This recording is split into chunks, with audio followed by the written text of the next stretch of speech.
Halo sahabat sosiologi, kembali lagi bersama saya. Dalam edisi kali ini saya akan membahas hasil review buku yang ke-10 dalam program mata kuliah di jurusan sosiologi, yaitu mata kuliah kajian seminar masalah-masalah sosial. Sebelum kita masuk ke pembahasan yang lebih jauh, terlebih dahulu saya akan memperkenalkan identitas diri saya. Nama lengkap saya Thomas Mauritius Jo, nomor induk mahasiswa 16230300035, dan saya di kelas reguler sore B.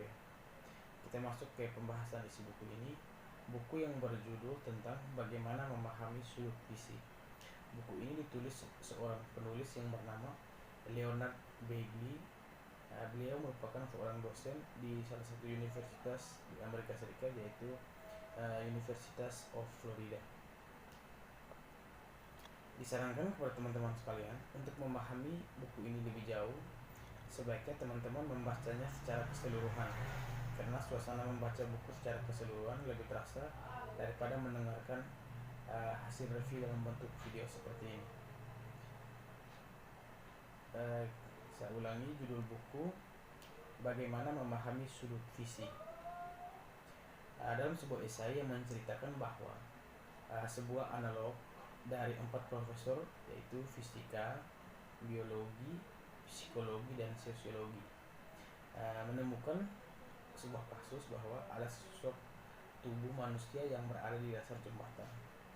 Dari profesor fisika memeriksa tubuh sebagai materi yang masih bergerak, sedangkan ahli biologis menggabungkannya untuk menentukan jika masih hidup, sedangkan dari psikolog berspekulasi tentang kemungkinan motif bunuh diri, sedangkan dari sosiolog memeriksa korban untuk mengetahui dari mana kelompok korban atau orang itu berada.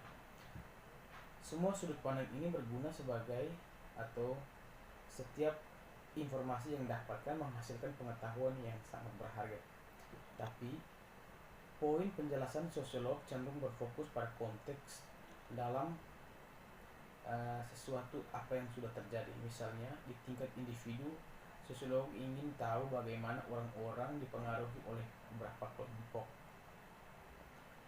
Penulis melihat bahwa kunci untuk memahami masalah sosial melibatkan struktur sosial.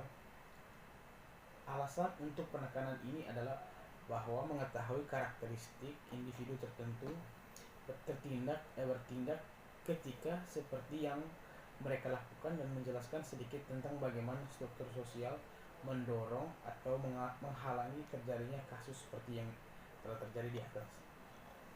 Penjelasan struktural bisa menunjukkan bagaimana dan mengapa variabel tertentu mempengaruhi tingkat perilaku seseorang.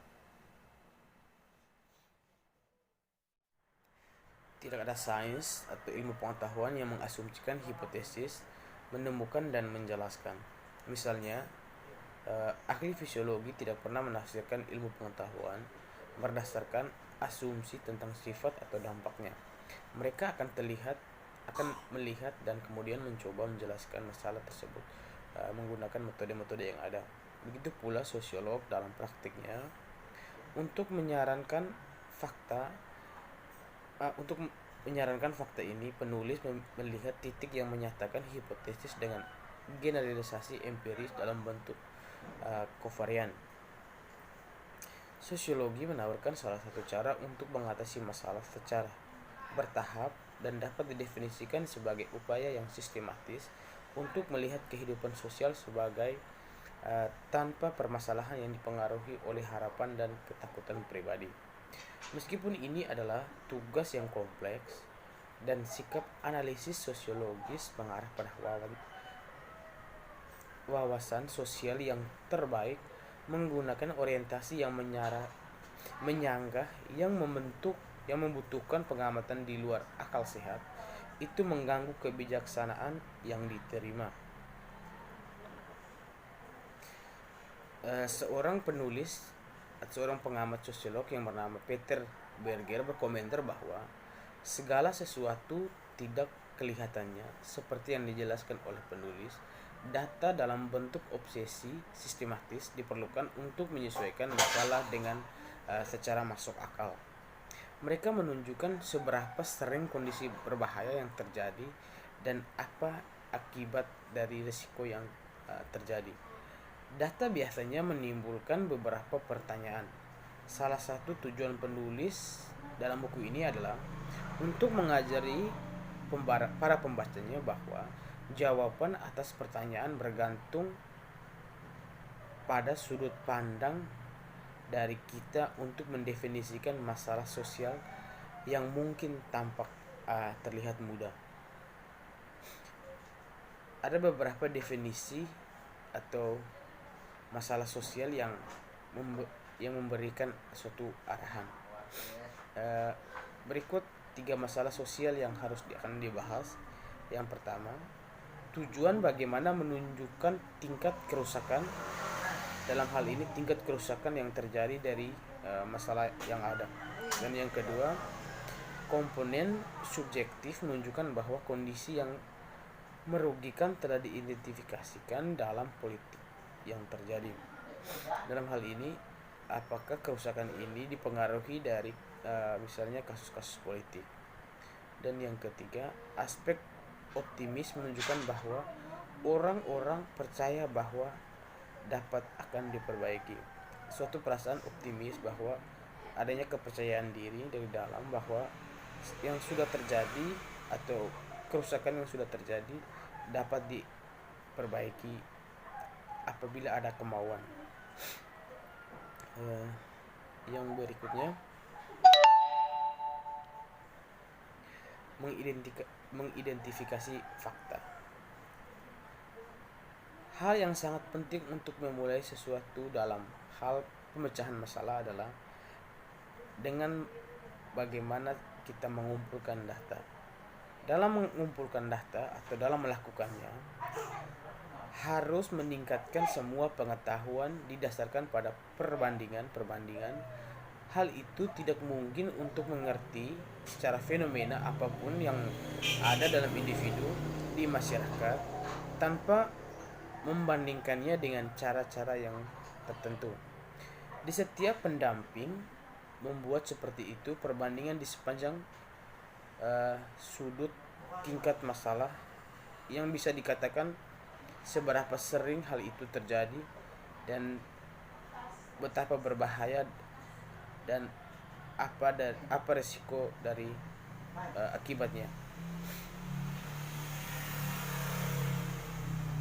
Yang berikutnya kita akan menjelaskan fakta. Memahami masalah sosial membutuhkan sesuatu metode. Yang dimaksudkan dengan metode adalah sebuah strategi untuk penjelasan daripada teknik statistik. Seperti yang disebutkan sebelumnya, pendekatannya adalah untuk membedakan antara penjelasan psikologis sosial tentang mengapa individu bertindak dan penjelasan struktural tentang mengapa menilai dari berbagai perilaku individu tersebut. Setiap sudut pandang mengacu pada hal yang melengkapi analisis. Hal yang perlu diingat bahwa adalah variabel penjelasan tentang levelnya berbeda di tiap analisis. Dan yang berikutnya ketidaksetaraan gender. Dalam masyarakat modern sekarang, orang memperoleh pendapatan dengan bekerja, dengan memproduksi barang dan jasa. Dengan demikian, pekerjaan yang dianggap buruk mempengaruhi status sosial mereka, karena setiap pekerjaan yang ditunjukkan berdasarkan pendapatan, serta pendapat tersebut dapat mengembalikan sumber daya yang diperoleh oleh para pekerja atau suami mereka. Tetapi jangan kendalikan mereka, karena mereka tetap bergantung seperti anak-anak. Begitupun sebaliknya, mereka yang berpenghasilan memiliki kebebasan dan keduanya berdasarkan tulisan dari Popper, Evin Heath, keluarga dan sosial. Demikian hasil review buku yang ke-10 dalam mata kuliah kajian seminar masalah-masalah sosial ini. Dari tempat ini saya ucapkan limpah terima kasih.